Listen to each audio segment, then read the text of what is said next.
Hey everyone, welcome to High Heels and Hay Bales, the podcast where polished meets practical, legal meets lifestyle, and debt meets dirt. I'm Kristen, your resident farm lady, keeping it real about motherhood, homesteading, and the funny side of figuring out life. And I'm Adrienne, aka the Ladylike Lawyer. I'm here to help you make sense of money, debt, and the legal stuff without boring you to tears. So kick off your boots or heels and let's get into it. Let's get into it. Okay, Kristen, today we are going down my favorite rabbit hole of all times. Everybody knows, well, you know for sure, that I love all things Bravo television. Like, I love the reality shows. I watch them all now. I watch Below Deck and I watch Summer House and Winter House and I watch all the Real Housewives and all those things. And I have to tell you that the whole reason that I started watching any of this stuff was because there was a big legal scandal going on one of the main primary shows, Real Housewives of Beverly Hills. And I know a lot of people who are listening are very familiar with Real Housewives of Beverly Hills. But for those of you who are not, I just want you to know that you're going to get quite a lesson today about one of the primary characters in this little story. Her name is Erika Jayne. So today we're talking about one of Bravo's biggest legal scandals ever. It's the fall of a guy named Tom Girardi. He's the lawyer behind Erin Brockovich and his pop star wife. Well, she's a pop star wannabe. Her name is Erika Jayne. So Tom, today as we sit, is in federal prison, and his pop star wife, Erika, is facing a $25 million lawsuit in bankruptcy court next year. What do you think? Okay, so first of all, I am not a Real Housewives junkie. I am not a reality TV junkie. And I knew at some point Adrienne was going to suck me into this. And she said, "Did you hear about this?" And I said, "I have no idea what you're talking about." And then I heard about Erika Jayne on The Masked Singer. That's it. Okay. And so I was like, oh, my little spidey senses are picking up. And then all of a sudden I'm down this rabbit hole because there's documentaries involved now. And that's my line of literal rabbit holes. So, all right, how does a Real Housewife end up giving back diamond earrings because of a bankruptcy trustee? Oh my gosh, Kristen, it is glitz, it's fraud, it's bankruptcy. It's a lesson for everyone who thinks that the law doesn't touch the rich and famous. It does, and it's delightful to watch the law reach out and grab the rich and famous just like it does for the rest of us, right? Right. All right, so we're going to start with who was Tom Girardi, okay? Because that's a name that not everybody knows, all right? This is what everybody needs to hear about this guy. Tom Girardi was a lawyer in California, and he is like a big-time lawyer. He is the guy behind the movie Erin Brockovich. That was an actual case. Now, you said, and this is how much I knew he was important. You said he's like the god of lawyers. Mm-hmm. Yes. So yes. Keep that in mind. Yes, he's like the king of lawyers in California and around the country. Lawyers who do what he does, which is chase ambulances. There's a lot of those out there. Ambulance chasing lawyers know exactly who this guy is, and they have admired him, and he has been their king, their god. They've they've kissed the ring many, many times because he was just such a big deal. He had political clout. He was friends with judges. He donated to a lot of politicians for power. He got influence over the California Bar Association. He was in charge of writing the test questions for the bar exam. He was the king. Senators and governors wanted him in their midst because he was also projecting himself to be extremely, extremely wealthy. He lived in a Pasadena mansion. He had private jets, luxury cars, and he married a woman by the name of Erika Jayne in 1999. At that point in time, she was 33 years younger than him. And she would later join Housewives of Beverly Hills, which is how she comes into contact with us. But that's kind of the guy that we're talking about here. We're talking about a big deal. Big deal. So not every lawyer lives like this. Like, I know you guys had a plane, but it was a small plane. Is that just a California thing, or is this just a one-off? That's a good question. And we did have a plane before my husband crashed it. We called it the Ford Escort of the Sky, right? It was a very basic $22,000 plane. So Right. we did not have the fabulous luxury that Mr. Tom Girardi. It's not normal. This is Okay. top tier. This is like the most specialist heart surgeon at the Cleveland Clinic, right? Ooh. Okay, so he's like, people go all around the country to go to this guy. Right? Okay. That's what we're talking about. So the way lawyers mostly make money in what we call contingency fee areas is you're in a car accident, you come to me as a lawyer. I'm going to sue them, and anything I get to take a third of it. That's usually how contingency lawyers work. We all kind of know their lawyer's going to take some money. Yeah, they do, because they take all the risk. If you lose your case, they get nothing. That's what a contingency fee is. And that's the kind of lawyer that Tom was. So the way we do it is when we settle somebody's case, money comes in, we're supposed to separate it out. We're supposed to put it in a trust account and then pay the client their portion and pay ourselves our own portion. That's what we're legally required to do. And it would appear that Tom Girardi was not behaving legally. So I want to get into the early warning signs with Tom. We had some red flags early, Kristen. Nobody was paying attention. See, I would have thought that once they got onto Bravo, that people would be like, hello, how are they affording this? She's not really that great. So what's he doing? Yeah, I mean, it is important to understand that what Erika Jayne was doing was she was taking a lot of money that he was giving her, and she was putting it into her music career and her persona career. She wanted to be the craziest, most outrageous pop star, rich housewife on a major television network. That's what she really wanted to be. But, you know, before the Bravo cameras, before we had scandals with airlines, there were definitely cracks in Tom Girardi's empire, and they were actually visible for years, but nobody was really noticing. So because he was like head honcho. Yeah. Why should we look at this guy? Okay. Exactly. And I think that when people get really famous and popular and rich, that we just think they've earned it, right? Nobody sits around and says, did you get this by legal means, right? We just assume that they did, right? That's life. And once you have money, many, especially in my, economic standpoint, would think, oh, they're rich, they know to invest, so this has to be money they've invested or whatever. Right? Exactly. Okay. So the early warning signs, which I was really shocked to find out about, around 2010 apparently is when the trouble started for Tom Girardi. A lot of former clients started suing his law firm, which is called Girardi and Keese. They were filing complaints with the California Bar Association. These allegations included delayed settlement payments, sometimes years after a case had been resolved. Clients were being told routinely, like, the check hasn't cleared, or we're waiting on some accounting issues or something. And while Girardi allegedly used the firms to pay his the money to pay his firm's bills or personal expenses, some clients were apparently pressured to sign documents that extended payment deadlines, even though their cases had already settled. All of this is highly illegal and unethical. This is like a doctor going to a bar after your surgery and telling everybody at the bar your medical records. Like, that's the kind, like, he's doing wrong things immediately out of the gate here. These are so wrong, and we know they're wrong as lawyers. But you know what's really interesting is I was surprised that the State Bar Association wasn't responding to any of these when I started to hear that all of this had been happening. But apparently, despite hundreds and hundreds of complaints over the decades, Girardi's license was in good standing, and people still thought he was the king because his political influence was enormous, right?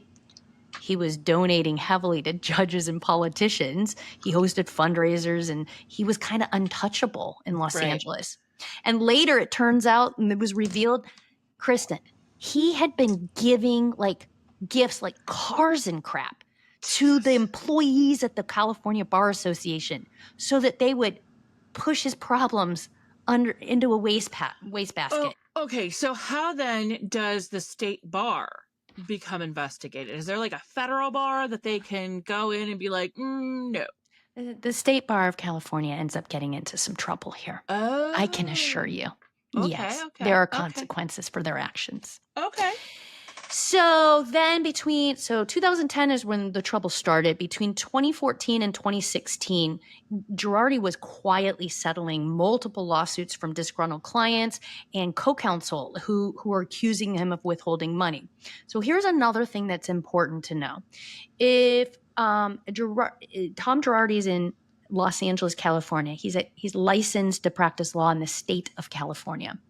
And if somebody wants to hire him and they live outside the state of California, they need in-state counsel. They need a lawyer who's licensed in the state that you live in to do the pleadings and stuff, okay? Oh, okay. And this is going to be important later because this is eventually his downfall.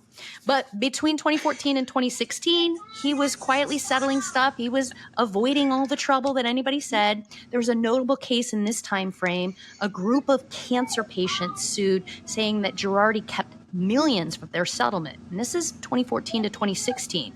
Most of these were resolved quickly and quietly with confidential settlements, and that really allowed Tom Girardi to avoid the kind of public scrutiny that would have tipped off the broader legal community, right? Okay, so he was already paying off people off. He knew, the bar knew, and nobody stopped him. Was like regular small town lawyer, they would have just been disbarred already. Yeah, you're really focused on the bar. So let me tell you that the California Bar Association has admitted that it failed badly.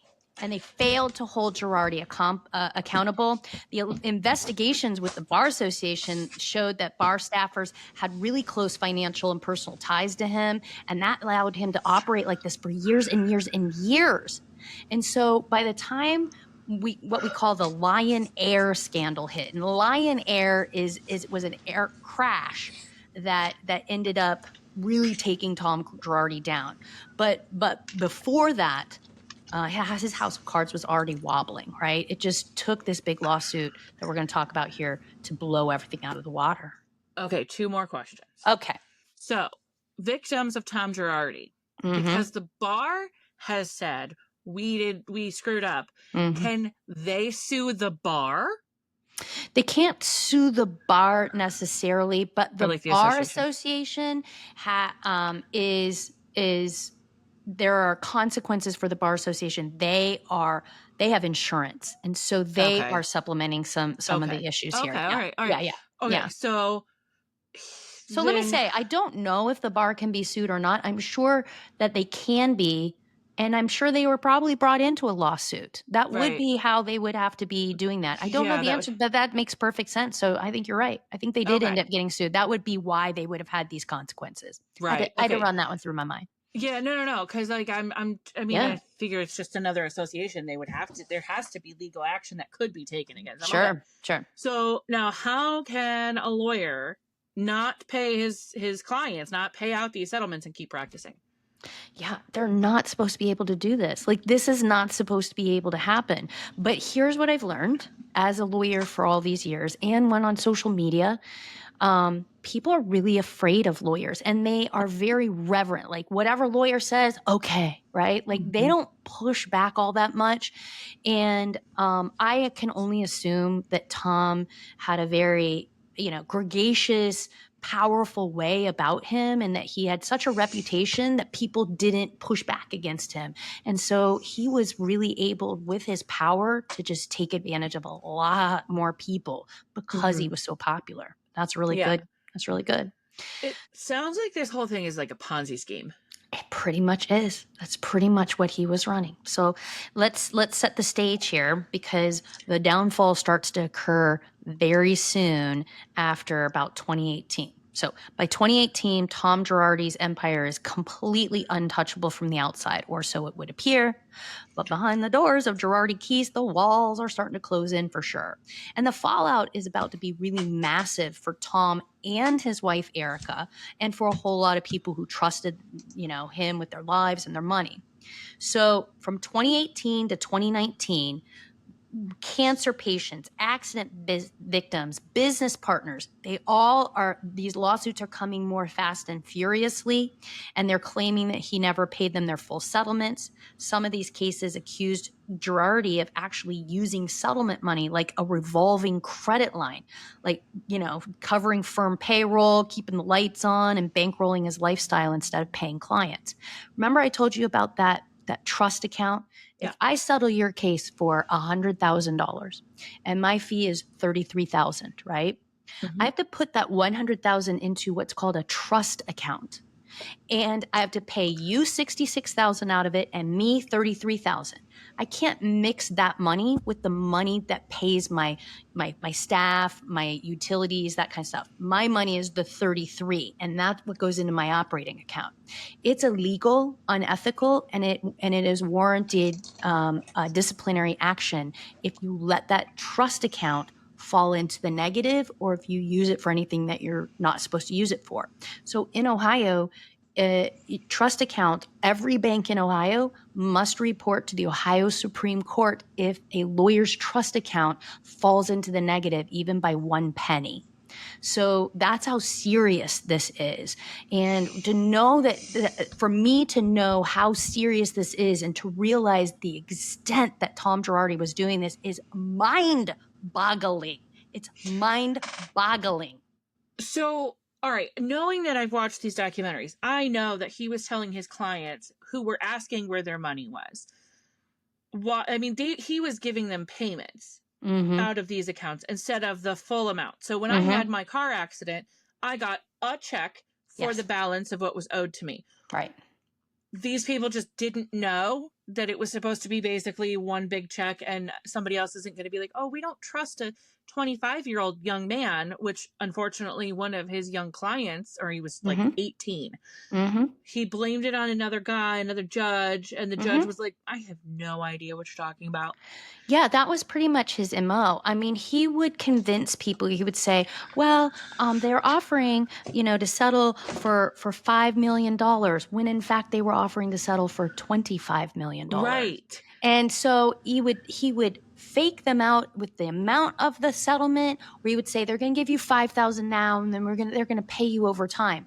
What he was doing was he was taking the $25 million and blowing it. Right. And then he was buying an annuity or borrowing money from litigation funders, one or the other, to pay payments to these people. So it really was essentially a Ponzi scheme. There's no question. He's settling money, taking it all for himself, and then using part of those funds to pay people that he has to pay back behind, right? Okay. That he's already taken from in the past. It's payday loans for lawyers. Exactly. That's exactly what it is. It's a payday loan for lawyers. It's just like getting special funding to get you to your next payroll for a business, right? All that kind of stuff. Yeah, they have those in the lawyer world too. So rumors are starting to swirl in the Los Angeles legal community. They're not making their way to Ohio. I don't know anything about this. I still think he's a pretty fabulous guy, to be honest. In fact, my law partner, who is an amazing ambulance chasing lawyer. And I say that with all due respect, because I know that's how people think of him. But my partner is an amazing lawyer in this lane. And he was shocked when this information came out, because he had actually tried to refer a case to him.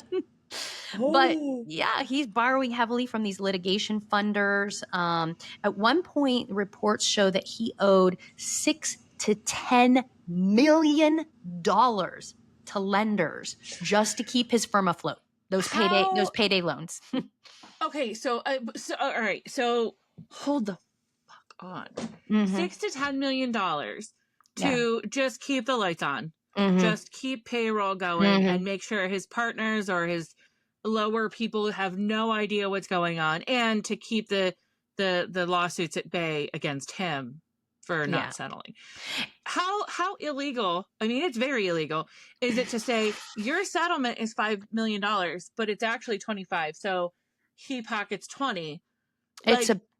Well, I will say in those types of situations, what he would say is the guy gets $5 million up front, and then the rest is going to be doled out to him in but still. payments. And so what he's doing is he's using that money that he got for this guy, and he's making payments to a bunch of people who he's already screwed in the years past, right? Now I'm That's where the understanding. Ponzi scheme comes in. I finally get it. And honestly, with those these litigation funders, you and I both know on the cellular level that anybody who's walking into a payday lender is already screwed, right? The last thing they need to be doing is walking into there. They need to be talking to a bankruptcy lawyer. So anytime you are desperately borrowing money at a high interest to pay off yesterday's debts, you are circling the drain. It doesn't matter whether you are a billion-dollar company or you are Joe Schmo sitting in your kitchen in Moraine, Ohio, honestly. Right, exactly.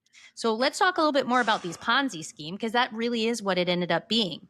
Lawyers and creditors, right? The creditors really sniffed this stuff out. They started to suspect that Girardi was running a Ponzi scheme. They were using the new settlement to pay off the old debts, and that's not what you're supposed to do. It's exceptionally illegal. And we now know that court documents are revealing that this cycle went on for years. So the hole had to have been deep, right? He'd been robbing Peter to pay Paul for years. Exactly. I don't even know the extent of it. It was the documentary, 40 years, over 40 years. Yeah. He started this when he was his wife's age. Right. When he married her. Right. It's all her fault. I got to tell you, you're going to be excited here. By 2019, by the end of 2019, and remember, we're just about to go into COVID here, right?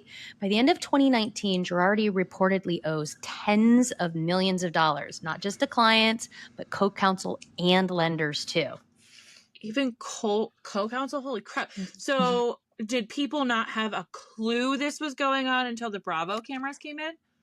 Exactly. It really begs the question as to why you would allow your spouse to go on to a show like this and flaunt her wealth while you are engaging in significant fraudulent actions. It's still jaw-dropping at this point. He thought he was untouchable.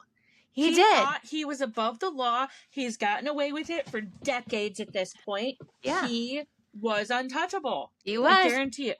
And she probably, forced him. Yeah. The cracks were showing, but Bravo Spotlight just really made it impossible to hide once the big scandal hit. Okay. So the breaking point occurs. There was an airliner in Indonesia back in 2018. It was Lion Air was the name of the company. They operated in Indonesia, and Boeing had that new plane. It was called the 737 MAX, and this was the first of the 737s. They were brand new, and it crashed, killing all 189 people on board. And it was the Boeing 737 MAX design. I mean, a lot of stuff ended up happening after that. More accidents. They grounded the planes. It was a big deal. But there were widows and orphans and families who'd lost everything. And remember, a lot of these people are in Indonesia, right? Right. And so they're poor. They don't speak the language very well. But a lot of them were routed over to Tom Girardi because in America, he's famous for being the king of litigation like this. So a lot of the victims, and let's be honest, he was recruiting victims from this thing, which you're really not supposed to do. It's clear he was recruiting victims and getting people into his little grips. And so by 2020, Girardi Keese was representing several of the victims' families. And one of the families had ties to the state of Illinois. And remember, I told you need local counsel every time you file a suit. If your client is not a resident of your state, The family member had ties to Illinois, and so that's where they had to file the suit. He had to get local counsel, and that local counsel ends up being a guy by the name of Jay Edelson. Okay. That name sounds really familiar. Oh, it should sound familiar. Because right after this happened and the lawyers started getting their teeth in this actually settled very quickly. Like Boeing was like, we'll write the checks. We'll just write the checks. They made a big, huge settlement, quiet settlement agreement. And of course, because Tom had to have a local counsel in the state of Illinois, he was working with another attorney, Jay Edelson. So after this settlement was made, instead of sending the funds, right, like he was supposed to do to co-counsel and this attorney who is going to disperse the funds to this client. The client's not going to fly to LA to get it, right? So this attorney, Jay Edelson, kept like emailing like, hey, Tom, hey, bud, hey, friend, hey, you're missing my call, and Tom's like avoiding all of his calls and doing all this stuff and saying, the judge is taking too much time. But Jay Edelson knows that that's not true. He is not an idiot. Jay Edelson went to the University of Michigan, and I still like him despite that. But he's a very smart man and very smart attorney, and his little spidey senses started to say, I do not like what I am seeing, and I do not care that he is a famous man. The money is not coming, and this is my client, and this is how I pay my own mortgage. So where the hell is this money, right? Okay, this is me being a just normal everyday Joe Schmo. Mm-hmm. If I'm Tom Girardi, my brain says this out-of-state counsel is going to, again, we know the cracks are showing. I'm going to pay this guy, make sure he is done, so I don't have to worry about any of this crap. But he had to have been in so deep that he couldn't even do that. Right? Exactly. Like if you know that you're playing with fire, you're going to deal with the fire, right? You're going to If I were in that situation and I was committing widespread fraud, I would absolutely pay the guy who could most likely report me, right? I would take care of him. That just seems like normal, scurrilous behavior thought. That's terrible that we have these thoughts, but this is how I would do your crime differently. Exactly. So remember in March of 2020 is when COVID started. So everybody was locked in their houses. And the Real Housewives, everybody's watching all the episodes, getting all current. We had nothing better to do. So there's even more focus and scrutiny on these crazy people's lives, right? And Jay Edelson's at home watching this going, this guy isn't sending me my money, but his wife is making music videos about how much cash she has in her bra and throwing money all over the place like it's nothing. And I'm starting to get suspicious. That's how Jay is acting over here in Illinois. So she files for divorce at this point, right? Like, oh, you know what's coming, Kristen. You know what's coming. Because on December 2nd, 2020, that Chicago lawyer, Jay Edelson, he sued Tom for stealing millions from the crash victim settlements.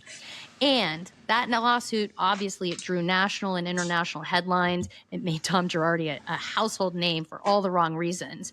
And this is exactly when Erika files for divorce. In fact, she filed just weeks before that lawsuit was filed, late in November of 2020.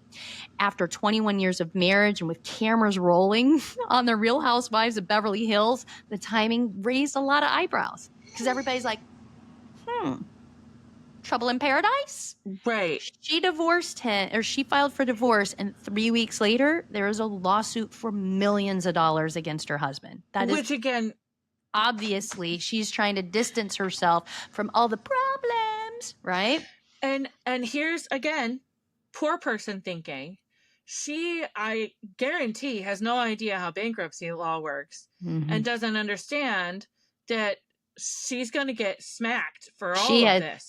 Bankruptcy is not even in their mind at this point because they're being sued by this guy. But what she wants, she's had to have known that he's been sued hundreds and hundreds of times, and all these. She can't be oblivious to that. I would have to think. I'm assuming people think that she doesn't Reed to me is one of the smartest people on the planet.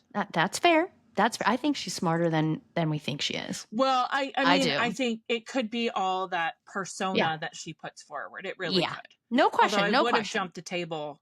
Yeah. I told you yesterday in the text message, I would have jumped the table on her. Yeah. I think this is exactly what was going on. People were speculating. Is it a genuine breakup? Is it a strategic move to protect assets before the inevitable financial storm? Because if you're being sued for millions of dollars, even if you don't know bankruptcy is out there, you know that a financial storm's coming at you, right? So this point, December, well, she filed for divorce, which made everybody go, what's going on? And then 3 weeks later, this lawsuit is revealed. So this is the moment when everything goes from whispers in the legal community to a full-blown scandal. Once Edelson filed, the courts, the media, the public, they all started digging. See, now I'm starting to speculate because she files for divorce. Maybe she's thinking she can get money from him to protect that money. Mm-hmm. Yes, that is definitely what the theory is. If she can take control of assets and they're hers, she can run with them. And damn genius. Yep, absolutely, absolutely. But like most things in the financial world, the stupid things you think of immediately you've usually been thought of by everybody else already too, right? And that is really what bankruptcy ends up coming into. But here's what happens, Kristen. When you start pulling threads in a financial fraud case, the whole sweater will unravel. That absolutely will. So let's talk about not just Tom Girardi. Let's talk a little bit more about Erika Jayne here.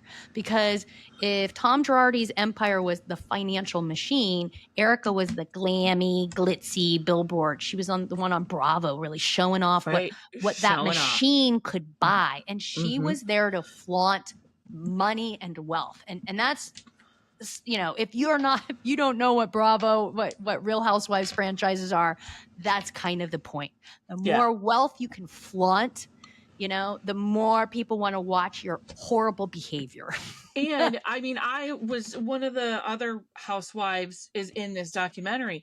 And she says, when I found out I was going to be in the documentary, I was like, oh, I was only putting $1,000 in this. I need to put $100,000 into this because I want everybody to see this is huge. So they really ramp it up for the cameras. Oh, yeah. And now we are getting to the good stuff.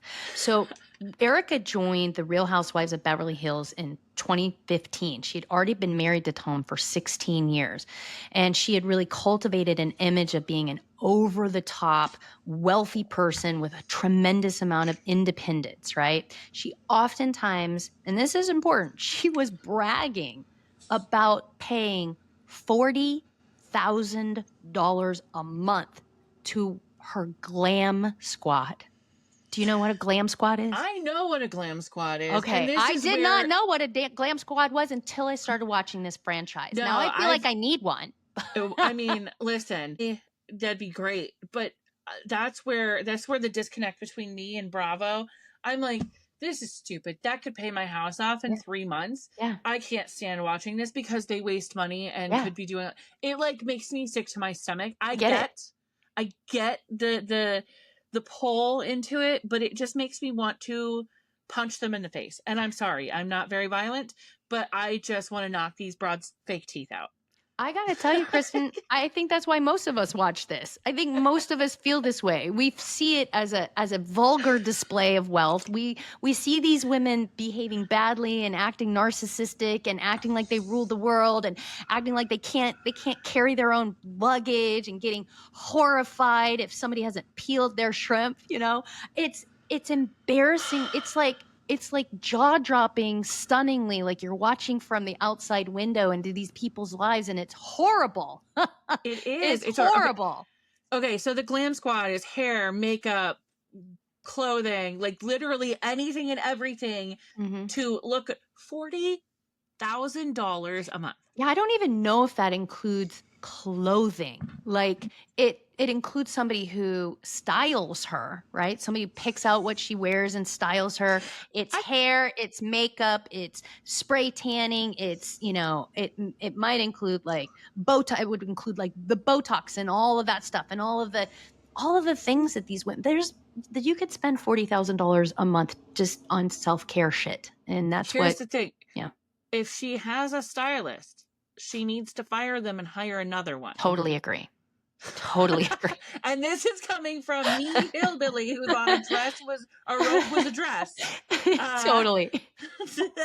I've seen this one. Okay, all right. She's a good-looking lady. I'm not gonna take it away from that. But is she Yeah. $40,000 a month good looking? I don't know. I don't even know what that would look like. I'm not sure anybody is. But Well, I don't. Yeah, that's a whole other story for a whole nother day. I don't think anybody is $40,000 a month. well, in addition to her $40,000 a month glam squad, she was like dumping tons of money into lavish music videos, and she was trying to like launch her pop career. She ain't the greatest singer.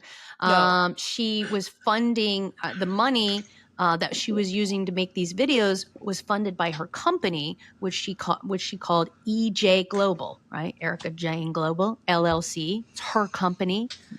She was wearing designer clothes. She was flying on private planes. She owned a fleet of expensive cars. And her tagline, literally, this was her tagline in Real Housewives of Beverly Hills. It's expensive to be me, right? That was her tagline. It's expensive to be me on a poor level. I did see that she had designers making her outfits for her music videos and her whatever. Mhm. And her answer was always more. Mhm. Like, So there didn't seem to be any guardrails on her spending, and it seemed to be unlimited in the amount of money that she had. And almost all of the money that she had that funded her company, EJ Global LLC, almost all of it came from Tom. right. And we're going to get into it here. Eventually, a bankruptcy will come into play. And as we will later see, the bankruptcy trustee will allege that most of that money didn't belong to Tom, and it certainly didn't belong to Erika. And it was No. funneled away from victims and stolen from them. And it funded a $40,000 a month glam squad and lavish music videos, to say the very least. So that's the fun part of how we get to where we're at. So I told you that Erika filed for divorce in November 2020, just a few weeks before the Lion Air scandal exploded publicly. And, people, regular viewers of the show, tabloids, all of those places, everybody was really wondering, again, is it a genuine breakup? Is this a strategic move to shield assets before creditors? And around this time, news breaks that Erika's company, EJ Global LLC, apparently received upwards of about $25 million from Tom Girardi's law firm between 2008 and 2020. Okay. That's $25 million. Okay, I've got a question. Okay. See, this is what happened all day yesterday. I kept texting you questions. I know. All right, so Tom in the law world in LA, in California, he was known for throwing lavish parties for his firm, for politicians, for all these other people. So we know, obviously, that he's been funneling, well, allegedly been funneling money to Erika's company. And we also know that now, we'll get into this in a second, that the bankruptcy trustees can go after her. With all of these lavish parties and things he's done, with most likely money from settlements, can the trustees go after, let's say, the DJs or the whoever, or the political donations? Well, those are two different questions, and the answer is the trustee could conceivably do those things, but the trustee will go after the entity that's easiest to go after, Okay. right? All right. And so, I will say that the politicians who had received donations, one of them was Gavin Newsom, and Yes. he immediately, like the moment this broke, he returned everything. He documented everything and returned it, which I thought was very impressive. Yes, that's impressive. But what really ends up happening, as you'll see, is, if Erika used some of that money for a video, they can't take the video back, right? Right. So they sue for money. Sue for money, right?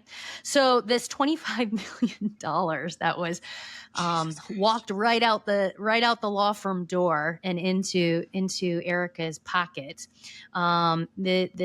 Eventually Erika's company will be called a sham entity, and it looks like it might have been set up simply to receive that money and to funnel it to her.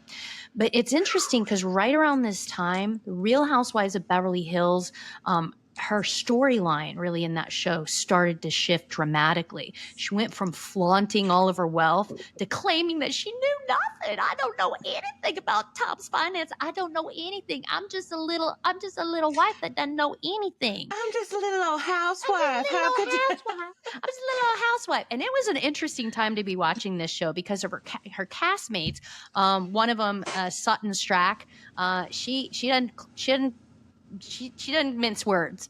And Garcelle Bouvet, she and Sutton very openly questioned whether or not Erika was lying or whether she was just naive. And this was a storyline, and a lot of people really had an opinion as to whether or not they thought she was lying or naive. And it's hard to say she was naive with the kind of attitude she'd had for several years. Like, she was the boss, she was in charge, she's independent. Turns out she got everything from him, and it was all, begotten means. So Erika did not like being called a liar on national television. I will tell you that.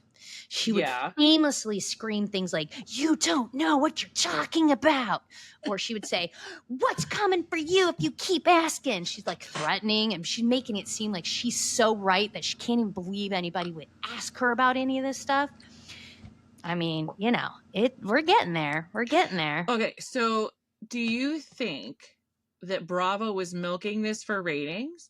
I mean, I would if I was Bravo TV. Or was this playing out in real time? Or was it a combination of both, do you think?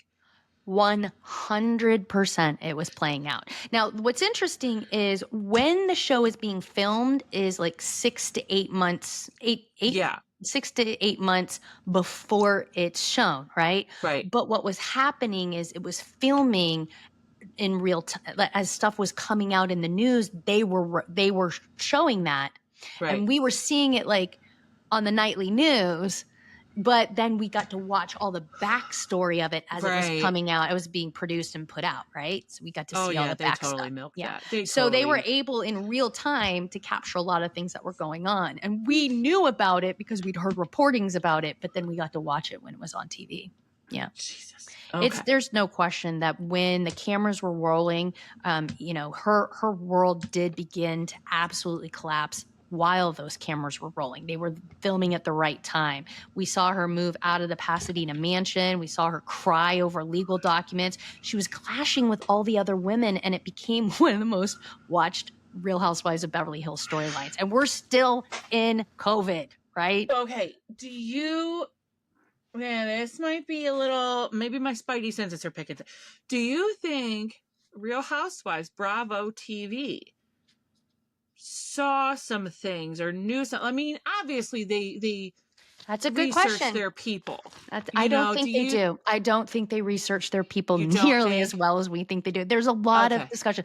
I will tell you, I will go off on a slight little tangent here and tell you that one of my best friends, who is a big Bravo fan, I've got two of my besties are Bravo fans.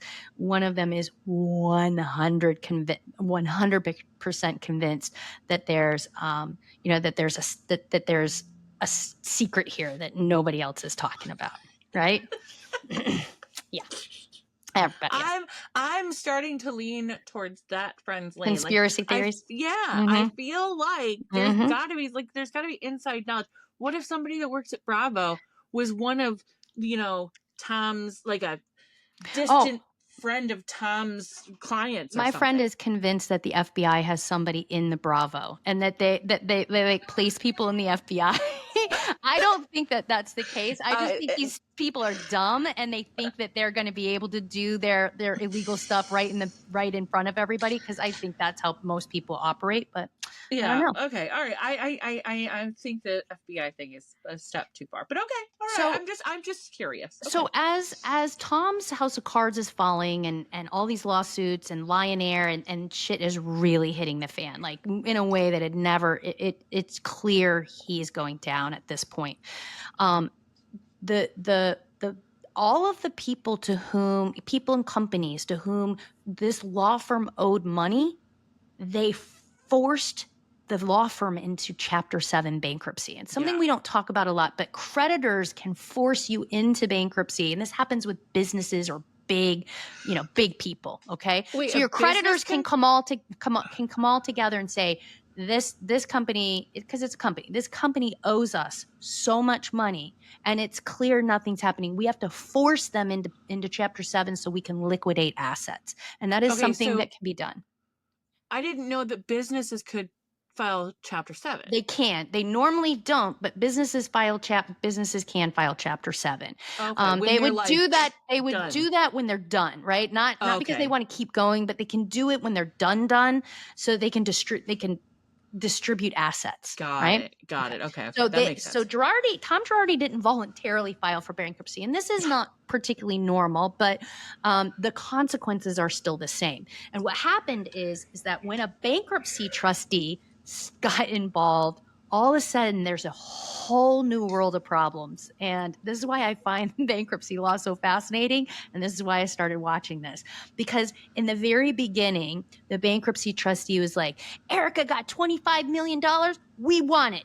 And then she made a list. The trustee was a woman. She made this list of assets that she knew that Erika had that she wanted. And one was a pair of diamond earrings, and they were $750,000. And she talked about them all the time, and she flaunted them, and she loved those earrings. And in the news was playing out that the bankruptcy trustee had been assigned and was asking for these diamond earrings back. And she was like, no, they're mine. He gave them to me and they're mine. And so on the show, all the other women are like, hey man, give the diamond earrings back. These are like victims. These are like children and burn victims. And so everyone's like, these are burn victims and children. And Eric was like, I don't give a crap. This is my life. Nobody cares about me. I take care of myself. It's for me. These are mine. And it was so over the top and cringy that even the castmates are like, I can't even believe you're saying that. I can't even believe you're saying this on that. And she's like, I don't give a crap about the victims.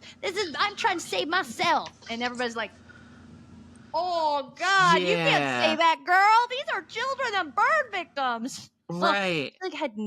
She was never able to read the room, which tells me she's a narcissist. But that's why when I texted you the other day or yesterday, and she had gone to lunch with two or three of the victims, and they were like, do you even know who we are? What happened to us? And she's like, no, explain it to me. And I was like, I would have flown over that table.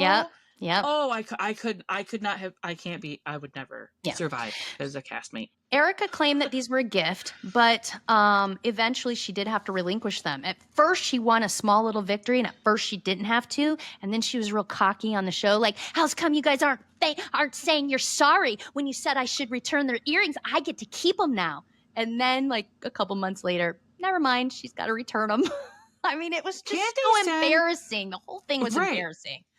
In order to get things like that, in order to get assets like that, can't they send the cops or enforcement to get them? No, a trustee has to ask you to turn something over first, and if you don't turn it over, they have to sue you. I mean, they have to go to the judge, right? And so they can't just send the cops with a warrant. I mean, no, but she would have deadlines to return it, and then she would have financial consequences for not turning it in at that point in time, right? So she had to deal with some of that stuff. Is there ever a time, because I just, this is for my knowledge and our listeners, is there ever a time where if you keep refusing to turn things over, turn over assets or whatever, you could face jail time? Sure. I mean, it sure you could. Sure. Okay. Yeah. All right. Because that'd be funny to see. Wouldn't it be? Sorry. Well, I get it. Whether she's claiming they were a gift and she didn't know where the funds came from, but it doesn't really matter whether she knew or not. The trustee is not claiming that she committed a crime. This is a civil lawsuit. What the trustee is claiming is that she received things she shouldn't have received, and now she has to give them back, right? And that's what she's fighting. So she's just that selfish and doesn't understand it. Right. She just wants everything for herself and doesn't want to give anything up to victims. Right. That's clear. The question is, did her lifestyle get bankrolled with stolen funds? If so, can the trustee get the money back? So she's going to trial in February of 2026. And that is really significant because that's when a jury will decide how much, if anything, she has to repay. So let's just go through a quick Bankruptcy 101. Chapter 7 bankruptcy. In that case, a trustee is appointed to liquidate assets, right? So a trustee was appointed to liquidate Girardi Keys' law firm assets. And their job is to recover money for creditors. Trustees can claw back or go get transfers that were made with stolen or misappropriated money, whether gifts or business pay, even if you paid in the ordinary course of business. Many times that money can be pulled back. Just like Gavin Newsom voluntarily gave back his donations, a trustee probably could have gone after him for those. And he probably didn't want that to happen. So absolutely. That's why Erika's jewelry and her company payments are being scrutinized, because the trustee's trying to claw back. And they can keep doing this because this bankruptcy was filed in 2021, right? And here we are 2025 and it's still going on. And this can happen to regular people, like anybody. Absolutely. In fact, it's something I deal with a lot. It's preferential transfer or fraudulent transfer. I gave my car to my brother right before I filed bankruptcy. So I'm like, we can't do that. You got to take it back in your name or else they're going to go get it from you. This happens every day to regular people. That's why it's nice to see it happening to the rich and famous. Exactly. So the present day, Kristen, where do we find ourselves today? Everybody will be happy to know that Tom Girardi was, of course, found guilty for wire fraud. Interestingly, he was found guilty for wire fraud of stealing over $15 million. And that's it, which is interesting, right? At one point in time, Tom was deemed to be not able to go through a trial because he had advanced Alzheimer's. Some people thought that maybe that was a fake out. And then another judge, I don't think you're that crazy. I don't think you're that. I'm going to make you stand trial. And he did have to stand trial. And he was convicted of that $15 million. And he just had to report to jail. He was sentenced to 87 months in federal prison. He was ordered to pay fines and that kind of stuff. Dude is 86 years old. He just entered in federal prison. And I would say he probably does have a little bit of Alzheimer's. Not that it matters, but that's true. So he just surrendered to federal prison on July 17th, which is why we're doing this episode, because it was in the news and I was fascinated and I wanted to tell everybody about it. So here we are, Erika Jayne. She's still facing that bankruptcy trustee's civil lawsuit for $24 to $25 million. And that trial is set for February of 2026. It should last 7 to 10 days. Will the cameras be rolling? Oh, you know they will be. Of course they will. You know they will be. Okay.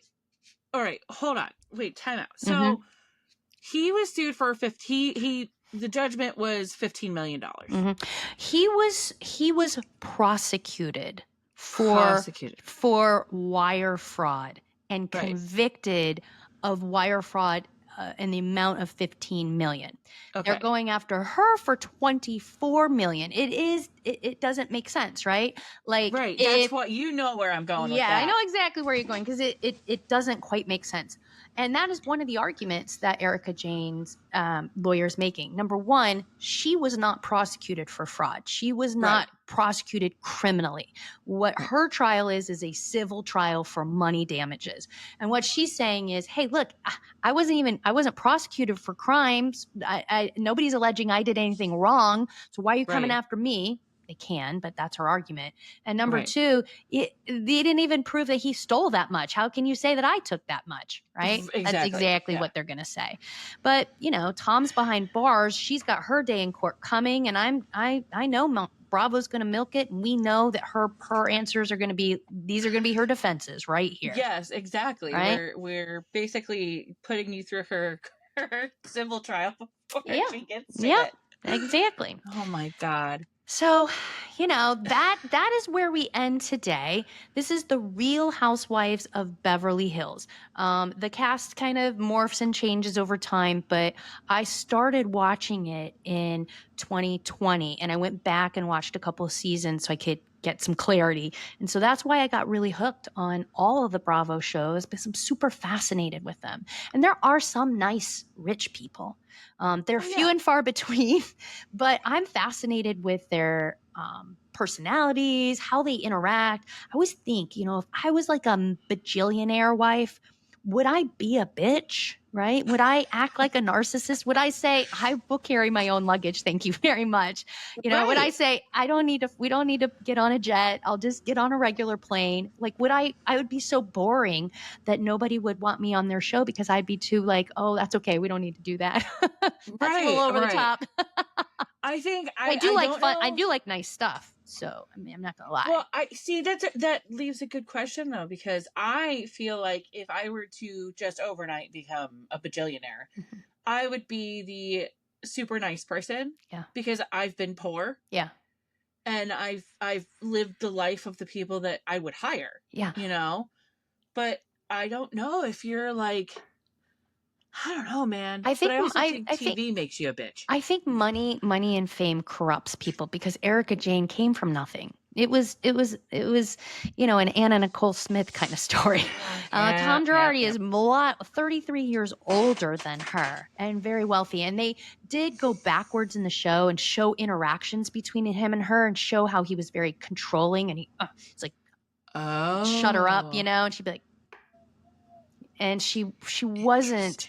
It definitely felt like there was a power imbalance. If I were her, I'd be using that angle in a trial, to be honest. Absolutely. There's some footage of that, but her behavior on the show, in the later years, really morphs into something that shows that she is not humble. She did not bring her humble roots with her by any stretch of the imagination. She now is very much entitled and feels that she did the she did the things that she had to do to get the money, and now she deserves them. I think that's where she's at. Yeah. I could say some things, but we would probably get rated X. Yeah, I almost said some things, and I almost did something. I was like, I would like this. Never mind. I saw where you were going. Anyway, this has been a delightful, fabulous little walk through this. Some things I've forgotten, and there's a lot more, of course, out there. There are two documentaries that Hulu did. The first one is called what is it called? The Housewife and the Hustler. The Housewife and the Hustler, part 1 and part 2. So the part 1 is like from 2021, I think, and then part 2 is from like last year, like when they do an update. That is fabulous. But I'm telling you, the second episode will piss you off. The second one of those. Oh yeah, it pissed me off. She pissed me off. Well, as the bankruptcy lawyer in this group here, Kristen, I just want everybody to hear that even celebrities have to deal with the same type of stuff that regular average people have to do. I want people to know that if you get big gifts or you get big transfers, or somebody gives you a big chunk of money and that person is in financial trouble, you should not assume that money is safe. Okay. And bankruptcy trustees will chase every creditor out there, and the law doesn't care if you're a real housewife or a farmer. You got to give it back. I used to represent creditors. I represented a small company once. A guy filed bankruptcy, but 3 weeks before he filed bankruptcy, the guy paid off. He had a debt at a boat store for some canvas, right? So my friend owned the boat store with canvas. So the guy paid off the canvas, like $4,200, like a month before he filed for bankruptcy. And the bankruptcy trustee was going after the canvas company for the $4,200. So those are things that happen. They happen to regular people. And you need to be aware that big chunks of money coming from people who are not on good financial footing could look like this at some point in time. Yeah. So basically, don't take a diamond earrings from someone whose law firm is filing apart. There you go. Duly noted. Yeah, for somebody who is engaging in nefarious and naughty behaviors, and yeah, you probably shouldn't take $750 diamond, or take them, but keep them safe because you might have to give them back. Or, yeah, I mean, you're not always going to know that, your husband's in millions of dollars. Hey, listen, I gotta say, we don't know what's going to happen in this trial either. It's entirely possible she'd go to trial and be found not and doesn't have to turn over anything. A jury could say she has to turn over $3 million, not $24 million, right? But if she's an anything less asshole than in 24. court- Oh, I know. She struggles. She struggles with compassion and empathy. And I think she's going to struggle, and I think she's going to struggle for people to sympathize with her. But I think that's going to be her downfall. Yeah. I truly do. It'll be interesting to watch and see what happens, because now I'm hooked and I want to know. I want to know exactly how poor this lady is. You know what? Maybe we'll fly out to LA and do some outside the courtroom. Where is she based out of now? Because, it's Real Housewives of Beverly Hills, so she lives in that general Hills. area. She's still in the LA area, as far as I know. I bet we could probably. She's being prosecuted. I mean, the trial is in LA. I'm just saying, we could go to the scene of the crime. Yeah, listen, I got bankruptcy lawyer friends in LA. I'm sure they would put us up in their houses and stuff, and we can do some correspondent work. I love this. This is genius. Here's what I want. I want to know what our audience thinks. I want to know, do you guys think Erika should have to give it all back? Do you think she's complicit? Do you think she's just caught in the crossfire? I want to hear. I know, Kristen, I want to hear what our listeners have to say here. I want to take the pulse, take the temperature, and see where we're going with this, because I am just simply fascinated. I'm absolutely fascinated. And if you are like, I don't know if I want to know if I know anything about this, go watch the documentaries, because I had no care in the world.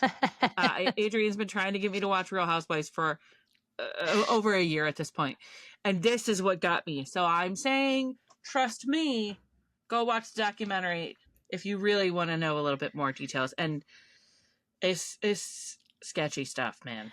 We're going to end with me making sure that you know that there's a whole nother scandal out there with the Real Housewives. The Real Housewives of Salt Lake City has a crazy lady by the name of Jen Shah on there. And they did Hulu did a documentary at the same time they did one about Erika and her husband. They did one about Jen Shah. And I think it's not bankruptcy related, but it's legal related. And if you guys want us to do a breakdown of that one, let us know, because I love this stuff. Yeah, well, you know what? I'm totally on board with chasing legal stories. I think this is fabulous. There you go. I like this. There you go. All right. Okay. Well, until next, this is our last episode of our season. I know. We've got our first season under our belt. I'm so impressed. We're going to take the month of August off. We're going to regroup. We're going to make sure that we're taking the pulse of what's going on with our followers, making sure we're hitting on the things that everybody wants us to be talking about. Definitely give us some feedback. You know, we've got a YouTube channel at High Heels and Hay Bales. We've got a TikTok channel. Account. Get there. We will be coming back the first week in September, right after Labor Day, with the next season. So thanks for this ride, guys. We really appreciate you sticking around with us, and I love ending this season on this note. And I look forward to coming up with more stuff like this for you guys for next season.